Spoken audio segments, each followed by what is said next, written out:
고맙습니다. 요즘 너무 무덥습니다. 덥죠, 여러분들도요. 지난 한 주간 또 너무 더워서 아까도 우리 주집사님 기도도 하셨지만 정말 많은 사람들이 또 이 무더위로 인해서 또 희생 당하시는 분들도 있고 또 여러 가지로 또 뭐 칼부림으로 이런저런 일들로 해서 이 나라가 어수선한 가운데 있습니다. 우리 믿음의 성도들이 더욱더 합심하여 기도할 때가 아닌가 생각합니다. 더 합심하여 우리가 기도하는 저와 여러분들 다 되시기 바랍니다. 저도 오늘 이 가운을 입으니까 더 더운 것 같아요. 예. 참 이 무더위가 이제 빠르게 좀 지나가고 우리가 선선한 또 가을이 오면 또 더 좋은 우리 계절이 올 줄 믿습니다. 오늘도 이렇게 무더위 가운데 성전에 나와 예배드린 여러분의 가정과 삶의 자리 가운데 늘 하나님의 귀한 은총이 함께하기를 간절히 축원합니다. 영적인 족보를 가진 자라는 제목을 통해서 오늘 말씀을 같이 나누고자 합니다. 영적인 족보 그랬습니다.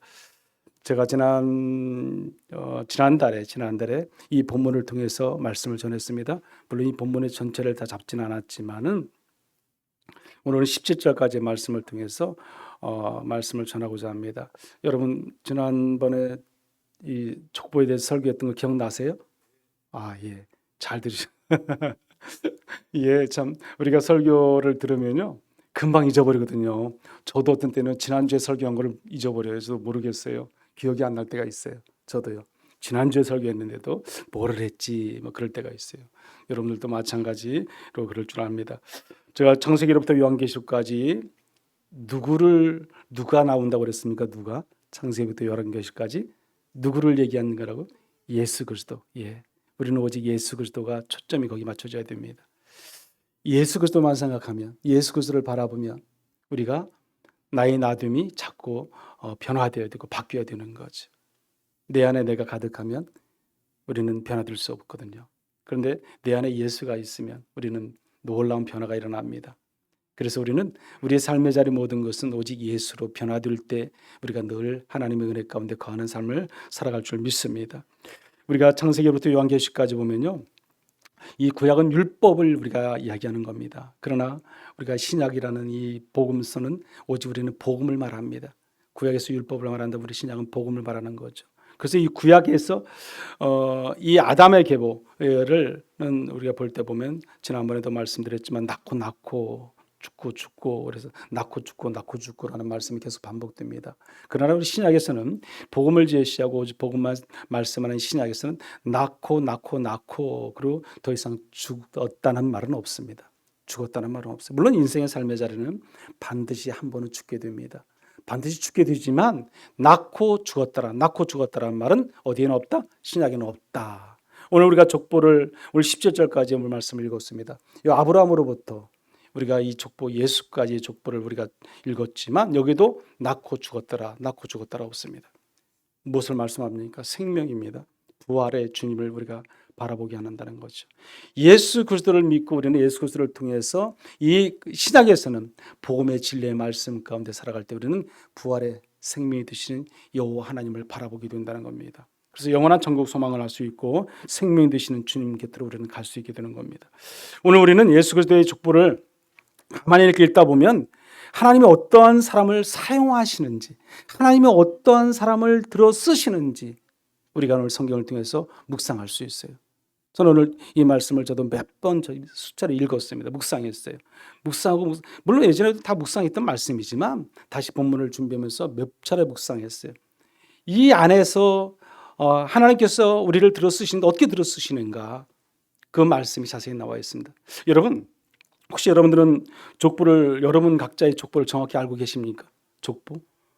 우리가 주로 보면 이제 할아버지나 또 아버님이나든지 우리 어떤 선조들이 이렇게 모였을 때 보면은 그 족보를 이렇게 알려주기도 하고 이래서 너희 족보는 이러이러하게 다 하면서 자랑 삼아 얘기도 하고 또 이렇게 자신하게 확실하게 이렇게 알려주는 그런 우리 선조들도 있지 않습니까? 저희들도 종종 보면 그렇게 있어요. 저도 오래전에 그러니까 지금 정확히는 제가 알 수 없지만 한 30년 정도는 된 것 같아요. 30년. 제가 청년 때 우리 아버님께서 우리 형제들을 다 이렇게 모으시더라고요. 다 우리 형제들이 7남매잖아요. 7남매를 다 앉혀놓고 이 족보책을 딱 오셔가지고 쫙 하나씩 나눠주는 거예요. 근데 보니까 다 자기 족보가 다 있더라고요. 자기 이름이 써있는 족보. 저도 제 족보 다 이렇게 이름이 써서 뭐 큰 누이부터 해서 다 쫙 이제 형제들한테 다 이 족보책을 주면서 이제 설명해 주는 거죠. 우리 족보는 이렇다. 우리 조상은 이렇고, 우리 뭐 증조 할아버지는 누구고, 그 할아버지 이름 해서 우리 아버지 이름, 또 우리 너희들까지 이름, 이걸 쫙 이렇게 보여주시는 거예요. 그래서 설명을 해주시는 거예요. 그래서 너희 족보는 이거야. 제가 한번 PPT를 한번 사진 하나 찍었어요. 한번 보실래요? 올려 있나 모르겠네. 없습니까? PPT 제가 하나 보냈는데 예. 거기에 이렇게 볼 때 보면 이거 우리 제가 족보를 보면은 이렇게 쓰여 있어요. 보면요. 전주 최씨 가승 그렇게 써 있어요. 전주 최씨 가승 이렇게 크게 근자로 써 있고, 또 그 가로 옆에는 대우 군공파 이렇게 또 써 있고요. 또 맨 끝에는 뭐라고 써 있냐면 문성공 22세 손 최강렬 이렇게 써 있어요. 이게 제 이름이에요. 최강렬이. 우리는 22세 손인데 열자 돌림이에요. 열자 돌림인데, 이제 저희 아버님이 이제 이제 저에게 나온 그 족보책이죠. 그 책인데, 그 열자 돌림을 우리 너무 이제 그 형제들이 많고 그러다 보니까 열자로 이름을 제대로 이렇게 이쁜 이름을 지으려니까 지을 이름이 없더라는 거죠. 너무 다 비슷비슷하고 광렬이, 경렬이, 강렬이 뭐 그런 식이잖아요. 그러니까 제가 뭐 족보책 안 가져왔는데 그러니까 이게 한 이 정도 돼, 이 정도. 그걸 접어서 이렇게 책에 있더라고요. 그러니까 쭉 접어서 보면 이렇게 열렬 쫙 있잖아요. 이렇게요. 몇십 명이 쫙 있잖아요. 아버지 형제들 통해서. 그러다 보니까 아버님은 그 열자를 다 빼버리고 각자 그냥 따로따로 이름을 지으셨어요. 따로따로. 그러니까 좀 아버님 다른 뭐 형제들 같은 거 이렇게 했을 줄 모르는데, 근데 이 족보 여기에는 최강신이라는 이름이 안 나오는 거죠. 최강렬이죠. 열자로 나와요. 끝에가 열자니까. 그래서 저희 이제 우리 선조들 묘지에 가면, 묘지에도 보면은 제 이름은 최강렬이에요. 거기 가면 최강신이 아니라 강렬로 이렇게 써 있어요. 비석에 쭉 써 있어요. 보면. 그 이제 족보 따라가니까 이렇게 쓰이더라고요. 어쩔 수 없는 뭐 그런 게 있는 것 같아요. 어쨌든 그렇게 해서 이렇게 쭉 이렇게 족보에 대해서 자세히 제가 설명을 들었어요. 그래서 저는 그 족보책을 지금도 제가 가지고 있어요. 다른 형제들은 모르겠어요. 30년 전에 받은 족보책인데, 제 누런 족보책을 저는 뭐 갑옷처럼 제가 가지고 있어요. 뭐 별것도 아닐 수도 있고 하지만 우리 인간의 족보인데, 그래서 이걸 통해서 제가 또 그래도 가지고 있으면서 또 나름대로 또 제 후손들에게도 또 제가 또 알려줘야 되지 않습니까? 그래서 그렇게 저는 가지고 이렇게 되는 것을 볼 수 있습니다. 그때 보니까 잠깐만. 더운데 또 꺼졌어 보니. 우리 저희 선조의 그 직급을 제가 한번 봤어요. 직급을. 그러니까 그때 당시 조선시대 직급 보니까 종삼품인가 그러더라고요. 종삼품. 뭐 대오군파 이렇게 해서 내려온 우리 형제들의 제 바로 위에 그 조상을 보니까 그 대오군파 이 직급이 종삼품인데, 오늘날 보니까 그게 뭐냐면요. 이 지금 국가직으로 보면 한 2급 정도 되더라고요. 2급. 말하면 국장이라든지 아니면 군인으로 말하면 준장급, 사유적으로 말하면 판검사급, 이제 그런 정도의 직급을 받았더라고 보니까. 그래서 늘 제 아내가 그러거든요. 저보고 자랑을 해요. 저기 경주 최씨 조상은 최영 장군이라고. 저는 할 말이 없어요. 무슨 장군도 없고. 예? 아니에요? 예? 최치원 씨, 최치원, 그랬구나. 최영은 아니에요. 맨날 그 최치원 그 얘기를 하는데, 저는 뭐 특별히 뭐 얘기할 사람도 없어요. 우리 조상은. 그런데 보니까 제가 이번에 이제 설교를 준비하면서 이게 한번 족보책을 찾아보니까 종삼품이에요. 종삼품. 그 직급이 지금 제가 말씀한 대로 이 정도 직급이었더라. 그러니까 뭐 더 이상은 없었던 것 같아요. 뭐 그런 직급이 있었던 것을 내가 또 보게 되었습니다. 예수님의 족보에는 하나님께서 언약을 성취해 가시는 언약 성취가 있어요. 언약 성취.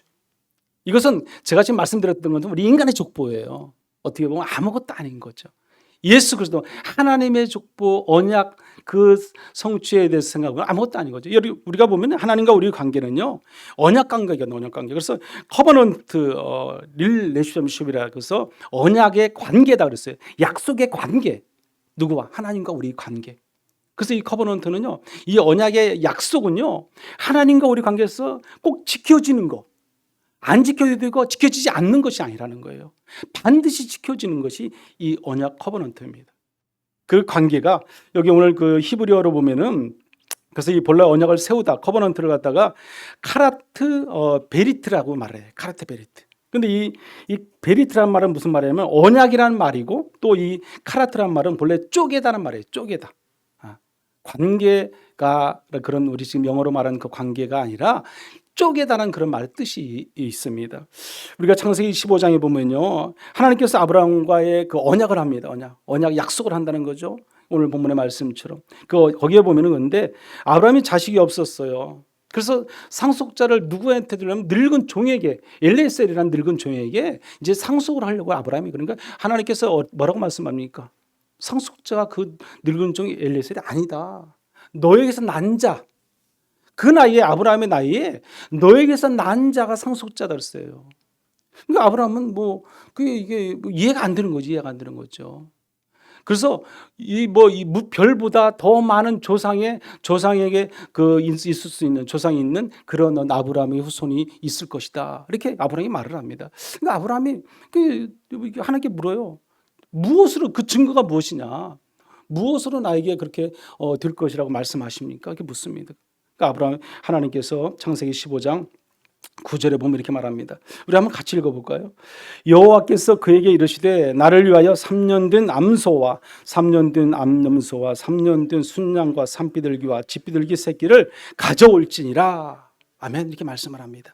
하나님의 약속하시면서 자손이 그렇게 약속을 하시면서 자손이 이방 객이 되어서 이제 430년 동안 또 종로로 탈 거라는 거죠. 그래서 그들이 출애굽하고 해방해서 적과 우리는 가나안 땅에 들어가 살 것이다.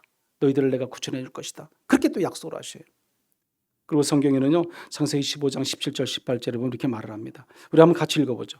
해가 져서 어두울 때에 연기 나는 화로가 보이며 타는 횃불 쪽에 고개 사이로 지나더라. 그날에 여호와께서 아브라함과 더불어 언약을 세워 이르시되 내가 이 땅을 애굽 강에서부터 그 큰 강 유브라다까지 내 자손에게 주노니. 아멘. 하나님께서 이미 언약에서 약속하신 말씀대로 여기 오늘 17절과 18절의 말씀 보면 말합니다. 여기 근데 보면 횃불이 쪼갠 고기 사이로 지나더라 그랬어요. 이 앞서 벌써 우리가 15장 19절의 말씀 보면은 우리 3년 된 암소, 3년 된 이런 그 산 집비둘기 새끼들 가져오라고 그랬잖아요. 근데 이것을 통해서 언약의 약속을 하는데 뭐라고 말씀합니까? 이 바늘 쪼개서 한마디로 이 바늘 쪼개서 그 사이로 하나님의 영이 지나가면 언약을 맺는다는 거예요. 이 말씀은 무슨 말씀이냐면 너와 내가 언약을 하는데 그 언약을 반드시 지킨다는 거예요. 근데 난 하나님께서 지킬 것이라는 건데, 근데 네가 지키지 아니하면 너도 뭘 해라?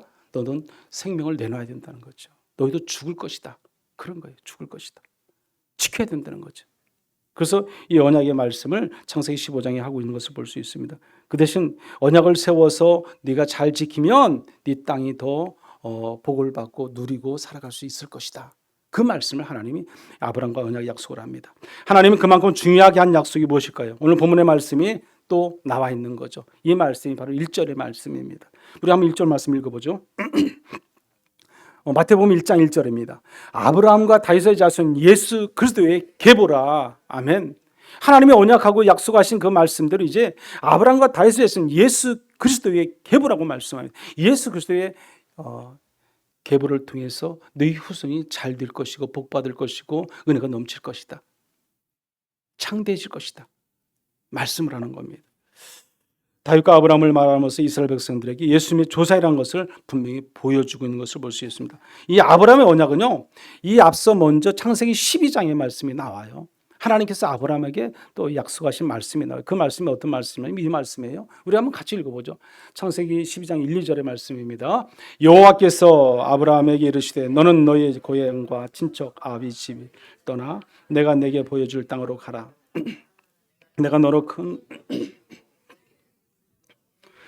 선택케 하리니 너는 복이 될지니라. 아멘. 하나님이 지금 이 세 가지 약속을 언약을 하고 있습니다. 이게 보시면 내게 보여줄 땅으로 가라는 거예요. 큰 민족을 이루겠다고 말씀합니다. 그리고 너는 복의 뭐가 된다? 근원이 될 것이다. 분명히 약속하시는 말씀이 창세기 12장에 나옵니다. 그리고 창세기 22장 18절에 보면 또 이렇게 말을 해요. 우리가 여기도 한번 같이 읽어봅니다. 내 씨로 말미암아 천하 만민이 복을 받으리니 이는 내가 나의 말을 준행하였음이라 하셨다 하니라. 아멘. 내 씨로 말미암아 복을 받았는데 하나님의 말씀 너희가 뭐했다? 준행했다. 순종했기 때문에 받는다는 거예요. 순종했다. 앞에서도 말씀하셨지만 그 쪼개지는 반을 쪼개는 사인 가운데서 순종하지 않으면 죽음을 내놓아야 되는 거죠. 생명을 담보로 하기 때문에 내놓아야 되는 겁니다. 그러나 순종할 때 하나님께서는 이루시고 함께 하시는 것을 볼 수 있습니다. 갈라디아서 3장 16절도 이렇게 말씀합니다.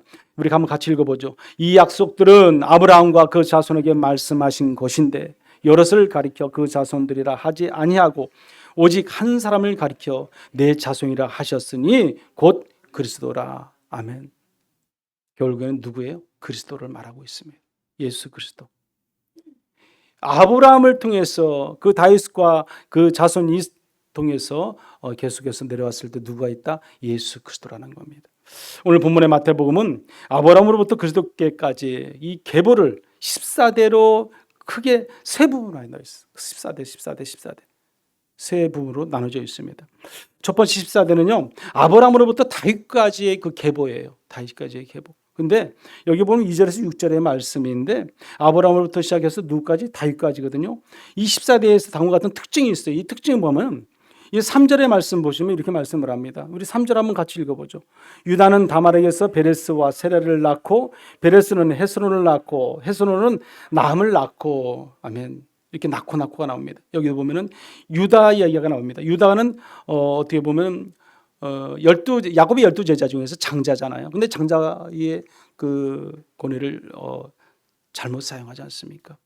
그 레아를 그 어머니의 첩되는 비라를 간통함을 통해서 어떻게 됩니까? 장자권을 빼앗기게 됩니다. 그래서 루벤이요. 근데 루벤이 빼앗기고 그다음에 유다가 네 번째 아들이기 때문에 그 유다에게 그 장자권이 넘어가게 되는 거죠. 근데 문제는 또 뭐냐면 그 유다 또한 마찬가지로 또 죄를 범하게 되지 않습니까? 그 다말이라는 며느리와 또 관계를 통해서 또 자손을 이어간다는 겁니다. 그것이 오늘 본문의 족보 이야기에 그대로 나오고 있다는 것입니다. 또 이와 같이 여인들에 대한 언급이 다말과 라합에 대한 또 언급이 있어요. 계속해서 이어지는 것을 볼 수 있습니다. 여기 두 번째 14대도 마찬가지로요. 6절에서 11절 말씀인데 다윗으로부터 바벨론으로 사로잡혀 갈 때까지의 14대예요. 이 14대에서 보면은 또 특징이 뭐냐면 6절에 보면 이렇게 말합니다. 이새는 다윗 왕을 낳으니라 그랬어요. 그 다윗은 우리아의 아내에게서 솔로몬을 낳고 솔로몬 이렇게 쭉 계속해서 말씀이 나가는 것을 볼 수 있습니다. 이 밧세바라는 또 여인이 나와요. 밧세바. 여러분 뭐 밧세바가 누군지 잘 아시겠지만 또 죄로 물들어 있는 여인이지 않습니까? 결국에는 하나님께서는 이런 죄인들을 들어서 쓰시는 하나님의 그 도구로 쓰시는 그 하나님의 일하심을 우리가 보게 된다는 겁니다. 죄 없이 깨끗하고 또 신실하고 오직 하나님의 말씀대로 순종하는 사람만 들어 쓰시는 하나님이 아니시에요.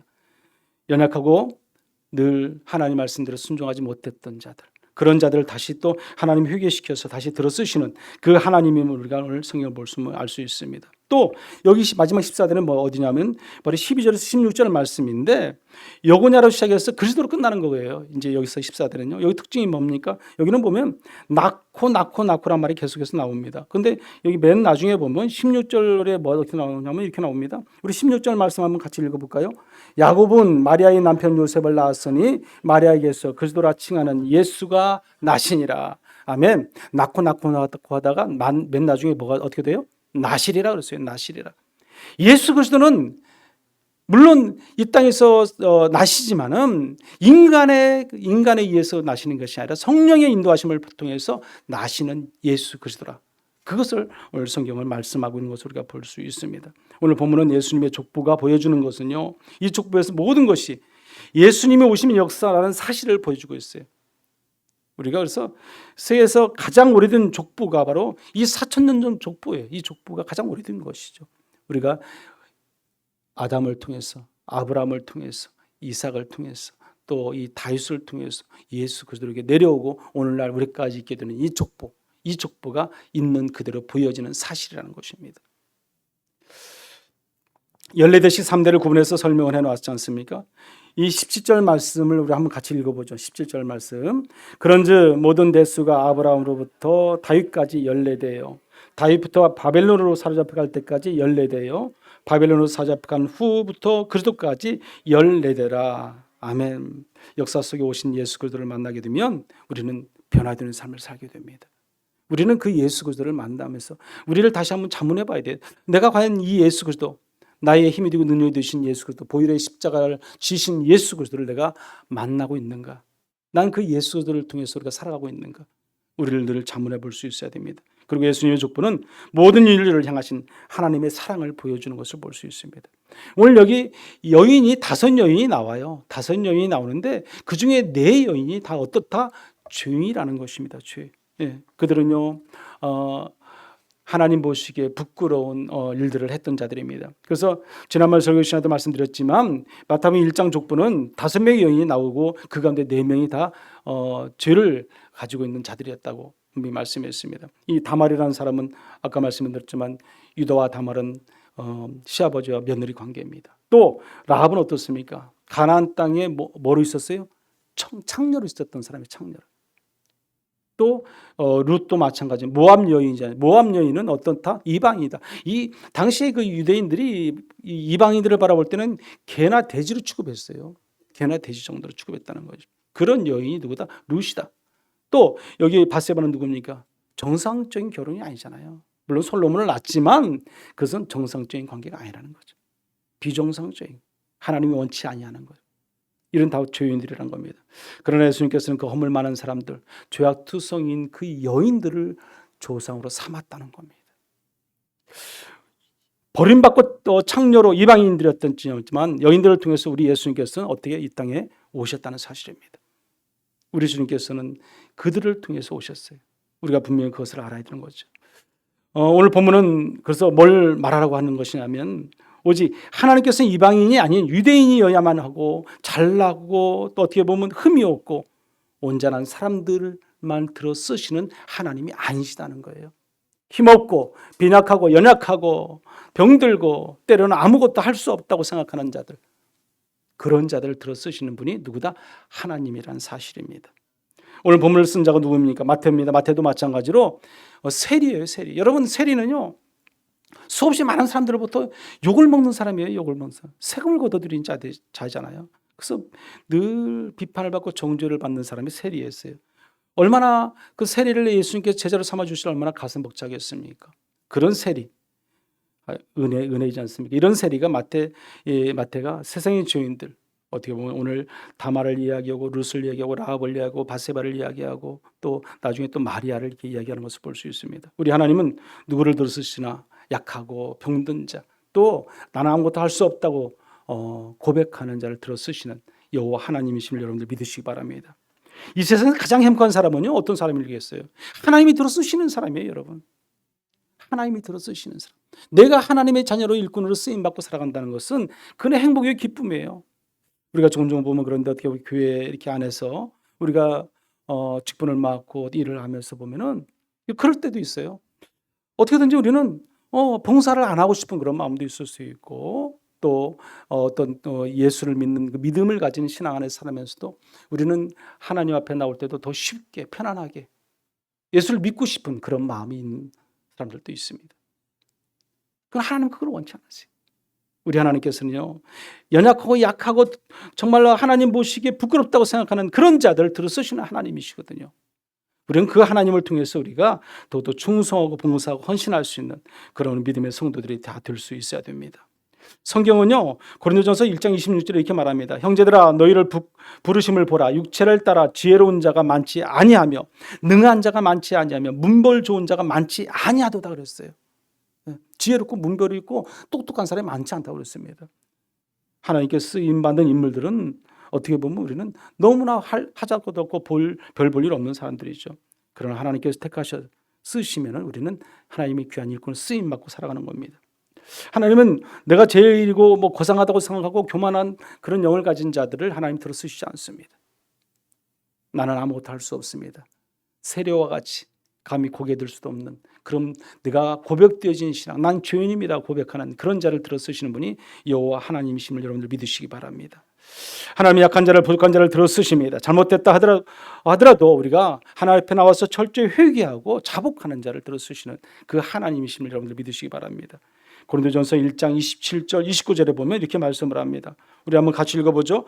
그러나 하나님께서 세상에 미련한 것들을 택하사 지혜 있는 자들을 부끄럽게 하려 하시고 세상에 약한 것들을 택하사 강한 것들을 부끄럽게 하려 하시며 하나님께서 세상에 천한 것들과 멸시받는 것들과 없는 것들을 택하사 이것들을 폐하려 하시나니. 아멘. 약한 자를 들어 쓰시는 하나님, 오늘 저와 여러분을 들어 쓰시는 하나님인 줄 믿습니다. 분명 죄 많고 허물 많은 우리지만 우리 하나님께서 우리를 늘 용서해 주시고 주님의 사랑을 베푸시는 하나님의 손길입니다. 끝없는 사랑을 베푸시는 분이 하나님이시거든요. 그래서 우리를 들어 쓰시기 위해서, 늘 우리를 위해서 하나님께서 기도하시고 계시는 거예요. 저와 여러분이 쓰임받을 수 있는 우리 모두가 되기를 간절히 소망합니다. 그러나 더 중요한 것은요, 우리는 영적 족보를 가지고 있다는 사실이에요. 영적인 족보. 우리가 이 땅에 수없이 많은 우리의 가계의 족보가 있습니다. 그보다 더 우리가 위로 올라가면 하나님의 영적인 족보를 우리는 소유한 자들이라는 거예요. 우리 위에 누가 있어요? 예수 그리스도가 있다는 겁니다. 우리는 그것만으로도 가지고도 우리는 감사할 수 있어야 됩니다. 예수 그리스도의 영적 자손으로 내게 주어진 그 사명을 잘 감당하고 늘 우리는 힘있게 살아가는 저와 여러분들 다 되시기를 간절히 축원합니다. 우리 그 시간을 같이 한번 기도하겠습니다. 아브라함과 맺었던 언약 관계가 우리에게도 이어지게 해달라고 같이 기도해 주시기 바랍니다. 큰 민족을 이루고 복의 근원이 되는 우리가 되게 해달라고 기도하시고, 또 역사 속에 오신 예수 그리스도를 만나게 해달라고 기도하십시오. 허물과 죄악으로 가득한 우리를 용서하시고 하나님의 도구로 쓰임받게 해달라고, 또 우리 교회가 더욱더 부흥성장케 해달라고 기도하시고 이 무더위를 잘 극복하고 이겨 승리하는 우리 모든 성도들 되게 해달라고 한번 이 시간 같이 기도하겠습니다. 우리 주여 한번 기도합니다. 주여, 고마우신 하나님 감사합니다. 저희를 사랑하시고 인도하시는 하나님, 오늘 또 하나님 앞에 우리가 나와서 하나님께 예배를 드리게 하시니 감사를 드립니다. 무더위가 개선을 부리고 있습니다. 폭염으로 인해서 수없이 많은 사람들이 인명 피해도 있습니다. 하나님, 이 땅에 아버지 하나님 더 이상 이 무더위로 폭염으로 인해서 사람들이 아버지 희생되지 않게 도와주시고 하나님 붙잡아 주셔서 날씨도 좋은 날씨로, 선선한 날씨로 하나님 바꾸어 주시옵소서. 특별히 하나님 기억해 주시고 아브라함과 맺었던 언약의 관계가 오늘날 우리에게도 이어질 수 있도록 계속해서 아름다운 관계를 이어갈 수 있는 저희들 다 될 수 있도록 인도하여 주시옵소서. 큰 민족을 이루고 복의 근원이 될 수 있는 저희들 되게 하시고, 역사 속에 오신 예수 그리스도를 우리가 날마다 만나고 우리가 예수 그리스도의 보혈의 피로 인해서 우리가 세임을 얻고 능을 얻고 살아갈 수 있는 우리 모든 성도의 삶이 다 될 수 있도록 하나님 인도하여 주시옵소서. 허물과 죄악으로 가득한 우리를 용서하여 주시옵소서. 온전히 하나님의 깨끗이 씻음받고 우리가 온전히 하나님 앞에 살아서 하나님의 도구로 쓰임받고 살아가기에 부족함이 없도록 하나님 인도하여 주시옵소서. 우리에게 더욱더 하나님의 영적으로 풍성장하기를 원합니다. 우리가 더욱더 건강한 교회로 되기를 원합니다. 하나님을 사모하는 마음으로 믿고 의지하며 살아가는 우리 모든 성도의 삶이 되게 하셔서 하나님의 뜻을 온전히 이루고 살아가는데 부족함이 없는 저희들 될 수 있도록 하나님 은혜의 은혜를 더하여 주시옵소서. 고마우신 하나님 아버지 감사합니다. 영적인 족보를 통해서 구원의 확신과 벌의 확신을 가지고 살아갈 수 있도록 은혜 주신 것 감사를 드립니다. 강한 자들을 부끄럽게 하시기 위해서 약한 자를, 병든 자를, 죄인을 들어 쓰시는 여호와 하나님인 줄 믿습니다. 우리의 부족함을 아시는 하나님, 능력 주시는 하나님인 줄 믿습니다. 4명의 연연 죄인들을 통해서 영적 족보가 이루어진 것처럼 오늘도 미련한 죄인들을 들어 사용하시는 그 하나님의 사랑을 깨닫게 하시고, 오직 우리 안에 예수 그리스도의 십자가의 보혈이 새겨지고 주님을 내 안에 모시고 늘 은혜 가운데 살아가는 거룩한 성도의 삶이 될 수 있도록 은혜의 은혜를 더하여 주시옵소서. 예수님의 이름으로 기도드리옵나이다. 아멘.